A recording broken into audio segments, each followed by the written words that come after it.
Mobile repairing का एक छोटा सा कोर्स है 5-6 महीने का। अगर वो आप करते हो और जा करके अपनी एक ऐसी शॉप खोलते हो जहां पर आप लोएस्ट प्राइस गारंटी देते हो, तो क्या लोग आपके पास आएंगे या नहीं आएंगे? हाँ, अगर ईमानदारी से करो तो। चलो अपने आप को भी छोड़ो, इसको दूसरे एंगल से देखो। आपका मोबाइल खराब होता है, आप 2-3 जगह जरूर जाओगे पता करने के लिए कि कौन सबसे कम पैसे बता रहा है। कंपनी में भी पता करोगे और भी 2-3 लोगों से पता करोगे। कोई आदमी आपके साथ बेईमानी करता है, यानी कि आपको मिसगाइड करता है। उसमें है छोटी सी प्रॉब्लम, लेकिन आपको बोलता है नहीं इसमें ये है, ये है, ये है, और आपको इतने पैसे देने पड़ेंगे। दूसरी तरफ से कोई ऐसा आदमी है जिसके पास आप जाते हो और वो सच बोल देता है कि यार इसमें कुछ नहीं है, छोटी सी चीज़ है, छोटा सा पार्ट है, मैं डालूंगा और ये जो मैं काम करूंगा उसका मेरे को रीजनेबल सा अमाउंट चाहिए, 200 रुपये भी बहुत है। वो आपसे लेता है और पार्ट के 20 रुपये लेता है और आपको बताता है कि देखो 20 रुपये का पार्ट है, मैंने डाल दिया। आप उसके पास दोबारा जाओगे या नहीं जाओगे? देखो कितना सिंपल है, देखो कितना सिंपल है। घर में आप किसी का भी मोबाइल खराब होगा तो आप उस बंदे के पास जाओगे। इसको बोलते हैं सच की ताकत, जो मैंने अपने लास्ट लाइफ चेंजिंग सेमिनार में बोला था ना। बेईमानी की ताकत से बहुत बड़ी है सच की ताकत, अगर लोगों को समझ आ जाए तो। क्योंकि आप सच सुनना चाहते हो तो जो आपके पास लोग आने वाले हैं वो भी सच सुनना चाहते हैं। ये बात हमको समझ क्यों नहीं आती है? आपको बेईमान आदमी पसंद नहीं है, तो अगर आप खुद बेईमान बन गए तो आपको कोई कैसे पसंद करेगा? है कि नहीं? देख रहे हो? इस तरह से अगर आप एक मोबाइल की शॉप खोलते हो और वहां पर रिपेयर करते हो शुरू में, इसको भी ध्यान से समझ लेना क्या होता है। लोग एक ईगो ट्रिप में फंसे रहते हैं। ये जो हमारी ईगो है ना, ये बड़े उल्टे सीधे काम हमसे करवाती है। ईगो क्या कहेगी? अरे मैं तो ये हूं, मैं तो वो हूं, मैं मोबाइल रिपेयर करूंगा। अबे क्या है तू? क्या है तू? डिग्री ले ली है, बैचलर्स की, मास्टर्स की, और अनएम्प्लॉयड धक्के खा रहा है इधर उधर। क्या है तू? ये अपने आप से सच बोलना है। मैं नहीं बोल रहा आपको, आपने अपने आप को बोलना है शीशे में देख करके। अरे क्या है तू? क्या हो गया? कोई काम छोटा बड़ा होता है क्या? क्या मोबाइल रिपेयर? लेकिन विजन क्या रखनी है? देखो काम बढ़ता कैसे है, इसको समझते चले जाना। आपने शुरुआत किससे करी? खुद मोबाइल रिपेयर करने से। वो आपने कैसे सीखा? एक छोटा सा कोर्स करके, सिर्फ 6 महीने का, और ईमानदारी से काम किया, सच को पकड़ करके रखा, बिल्कुल क्लियर बता दिया कि मैं अपने इतने पैसे लूंगा, जो भी आप फिक्स करोगे टाइम के हिसाब से, किस काम में कितना टाइम लगने वाला है। कुछ ऐसा किया जो पूरे इंडिया में कोई नहीं कर रहा, छोटे से स्केल पे। क्या किया? अपनी दुकान पे लिख करके लगा दिया, this is the only shop in India जहां पे 100% ट्रांसपेरेंसी है। आपके सामने आपका मोबाइल ठीक होगा, जितना टाइम लगेगा उसके हिसाब से आपको पैसे देने हैं। 15 मिनट लगे 200 रुपए देने हैं, आधा घंटा लगा 400 रुपए देने हैं, 1 घंटा लगा 800 रुपए देने हैं। और आपके सामने स्पेयर पार्ट्स डलेंगे। स्पेयर पार्ट कितने का है वो मैं आपको बता दूंगा, उसमें मेरा कोई मार्जिन नहीं है ना? मजेदार। ये स्पेयर पार्ट, यही अगर आप जा करके उस दुकान वाले से डलवाओगे, इस स्पेयर पार्ट के नाम पे वो आपसे 2000 रुपए लेगा।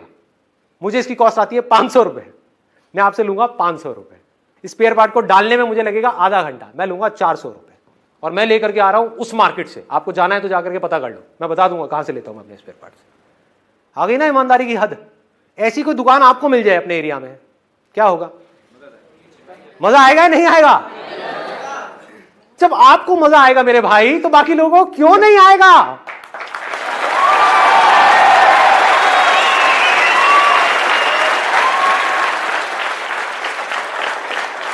दूर दूर से लोग आएंगे आपके पास में, और दिन में कितना कमा सकते हो कोई लिमिट है क्या? मान लो 400 रुपए भी आपने एक कस्टमर से ऑन एन एवरेज कमाया, दिन में, ज्यादा नहीं कहता, एक दिन में 10 कस्टमर भी आपके पास में आए, एक दिन का कितना कमाया? 4000 रुपए। महीने का कितना कमाया? 1,20,000 रुपए। उसमें से 20-30 हजार के खर्चे अलग कर दो, कितना कमाया? 1 लाख रुपए। 80,000 रुपए, 90,000 रुपए, और खर्चे हटा दो, लाइट वाइट ये वो अटरम शटरम जितना भी और ऊपर का आपका खर्चा, 70-80 हजार रुपए। कम होता है क्या? किया क्या इसके लिए? समझदारी, स्मार्ट वर्क। इसको बोलते हैं स्मार्ट वर्क, ना कि हार्ड वर्क। आप एक लेवल पे पहुंच गए जहां पर जाकर के आप 50,000 से 1 लाख रुपए महीने का कमा रहे हो, 2 लाख पे जाना है तो कैसे जाओगे? आपके पास टाइम तो लिमिटेड है ना, लोग यहां पे जाके स्टक हो जाते हैं। वो क्या बोलते हैं कि मैं बिजी हो गया हूं, मेरे पास में टाइम नहीं है, मेरे पास सांस लेने की फुर्सत नहीं है। तो उस टाइम पे आपको क्या करना है? इमीडिएटली अपने साथ में टीम बनानी है और लोगों की जिनको जॉब की जरूरत है।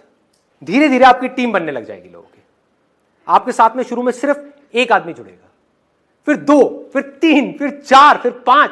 आज एक शॉप है, कल दूसरी शॉप खुलेगी, फिर तीसरी शॉप खुलेगी, चौथी शॉप, 5वीं शॉप। और जब इन सबको आप मिला दोगे और यहां से जब पैसा आ रहा होगा तो आपकी खुद की फट जाएगी, हो क्या रहा है।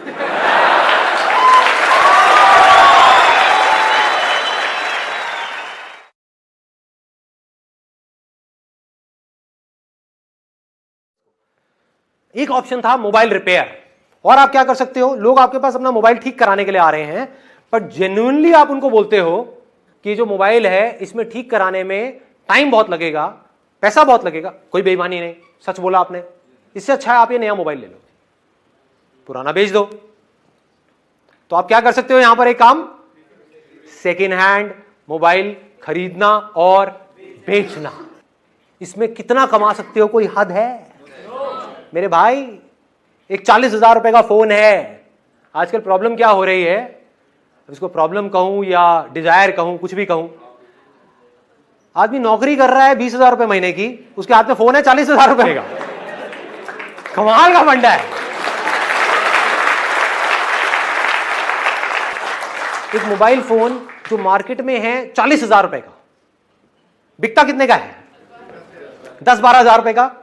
आपने 10,000 रुपए का मोबाइल खरीदा किसी से और उसको 1,000 रुपए लगाया, नया किया, वो मोबाइल जो मार्केट में 40,000 रुपए का है और 15,000 रुपए का बेच दिया। 20,000 कौन है लालची? चलो 20 का बेच दिया। इसमें कुछ भी थ्योरेटिकल है। सॉरी, 15,000 के साथ अगर वो खुद मैकेनिक है तो 1 साल की और वारंटी अगले कस्टमर को दे सकते हैं। Let's give a big hand for him.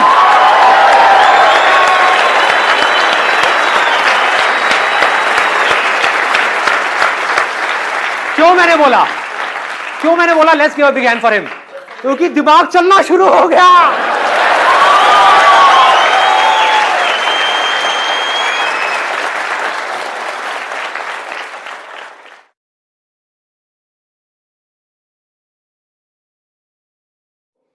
India में कितने बच्चे हैं छोटे छोटे? बहुत हैं। उन बच्चों को खिलौने चाहिए खेलने के लिए, नहीं चाहिए? यस और नो? यस। इससे आसान कोई काम हो सकता है? खिलौनों की दुकान खोल दो, बन जाओ जुगाड़ू, अगर बन सकते हो तो। देखो अब इसको थोड़ा सा 10 मिनट के अंदर टच करते हैं। देखो अभी आप करोड़पति बने कहां से? मोबाइल रिपेयर के काम से, है ना? अब आप अरबपति बनने वाले हो खिलौनों की दुकान से।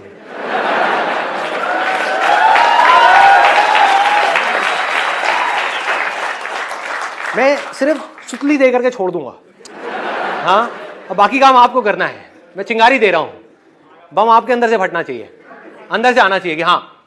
देखो खिलौने बच्चों को पहले भी चाहिए थे, आज भी चाहिए, आने वाले हजारों साल बाद भी चाहिएंगे। खिलौनों की इंडस्ट्री अपने आप में बिलियंस ऑफ डॉलर की इंडस्ट्री है, लाखों करोड़ रुपए की इंडस्ट्री है। इतनी बड़ी इंडस्ट्री है कि उसमें लाखों लोग खप सकते हैं, इतनी बड़ी इंडस्ट्री है। आपने क्या किया? आपने कहा कि मुझे खिलौनों की दुकान खोलनी है। अब कहां खोलोगे? हलवाई के बगल में? कहां खोलोगे? बनो जुगाड़ू, लगाओ दिमाग। नहीं, स्कूल के पास क्या होगा? बच्चे अकेले जाकर के खरीदेंगे? कब खरीदते हैं खिलौने? 1 मिनट, कितने लोग यहां पर मैरिड हैं? मैरिड है जिनके बच्चे हो? बच्चे सबसे ज्यादा जिद कब करते हैं? एक मॉल में। और दूसरा बताता हूं, और देखो देखो इसको कहते हैं, सुनना सुनना सुनना, अभी बात करते करते एक बड़ा मजेदार आइडिया आया है। आप कहोगे कितना खुराफाती दिमाग है इस बंदे का। देखो यही सोच चाहिए, यही सोच चाहिए, और ये अभी सेकंड्स में हो रहा है। सोचो इस काम के ऊपर आप 1 महीना लगा दो और फिर इस काम को शुरू करो तो कैसा होगा ये काम, कितना कमाल का होगा। देख पा रहे हो? देखो कहां खोलनी चाहिए आपको दुकान? बच्चे बीमार हैं और मां लेकर के जा रही है बच्चों को एक डॉक्टर के पास में, चाइल्ड स्पेशलिस्ट, जहां पर लाइन लगी हुई है, कि आपका ये नंबर है, आपका ये नंबर है, आपका ये नंबर है, मतलब 1-1 घंटे बाद नंबर आ रहा है। तो 1 घंटे तक बच्चा बीमार है, मां उदास है,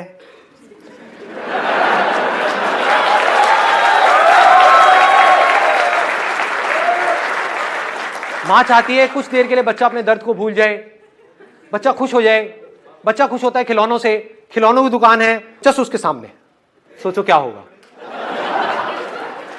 और आप क्या कर सकते हो, देखो आपने क्या कहा, मैं जितने भी बच्चे आएंगे यहां पर उनको फ्री में, अब ऐसा काम कोई नहीं कर रहा पूरे इंडिया में, इसको बोलते हैं जुगाड़ू सोच। देखो फ्री में बिना पैसे लिए बलून्स दूंगा। आपकी कॉस्ट कितनी है एक बलून की? 5 रुपए। मान लो 2 रुपए की है, उसमें गैस भर गई, ये हो गया वो हो गया, सब मिला के 5 रुपए की पड़ गई आपको।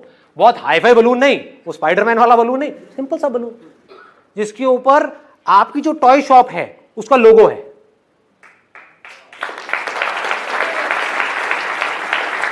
और अगर एक बच्चे को फ्री में बलून मिल गया तो अगर आप बच्चे हो या थोड़ी देर के लिए बच्चे बन के सोच सको मेरी इस बात को, तो आपको समझने में टाइम नहीं लगेगा कि बच्चों को फ्री की चीजें कितनी अच्छी लगती है। माँ बाप को भी अच्छी लगती है, सबको अच्छी लगती है। अब आपने क्या किया, 5-5 रुपए के 100 बलून्स फ्री में बांट दिए। आपका कितना लगा? 500 रुपए। उसमें से मान लो सिर्फ 20 लोगों ने आपसे टॉयज खरीदे और हर टॉय में आपको 200 रुपए का मार्जिन मिला। कितना कमाया आपने? 4000 रुपए। लगाया कितना था? 500 रुपए। लगाया 500 रुपए, कमाया कितना? 4000 रुपए। कुछ भी गलत किया आपने किसी के साथ में? यस और नो? नो। ईमानदारी से, तरीके से, एक दिन में अगर आपने 20 टॉयज भी इस तरीके से बेचे फ्री के गुब्बारे बांट करके, तो आपने एक दिन में 4000 रुपए कमा लिए। महीने का कितना हुआ? फिर 1,20,000 पे पहुंच गए। कितना टाइम लगेगा इस पूरी प्रोसेस में? बहुत टाइम लगेगा। मान लो 1 साल लग जाएगा, 2 साल लग जाएगा, 3 साल लग जाएंगे, तब भी बुरा है क्या? अब इसमें आगे दिमाग लगाओ, इस काम को आगे बढ़ाने की कोई लिमिट है? यस और नो? नो। आप अपनी टॉय शॉप को कितना बड़ा कर सकते हो? शुरू में आपने रेंट पे छोटी सी दुकान ली, और लोग करते भी हैं। आंख खोल करके देखो अपने आसपास में एरिया में लोग कैसे ग्रो करते हैं। करते हैं नहीं करते हैं? एक दुकान खोलते हैं जो छोटी सी होती है। आई एम 100% श्योर आपको भी ऐसी बहुत सारी दुकानों के बारे में पता होगा। फिर उसके साथ वाली भी ले ली, फिर वो भी ले ली, वो भी ले ली, वो भी बड़ी सी दुकान हो गई। ऐसी दुकान चलता है?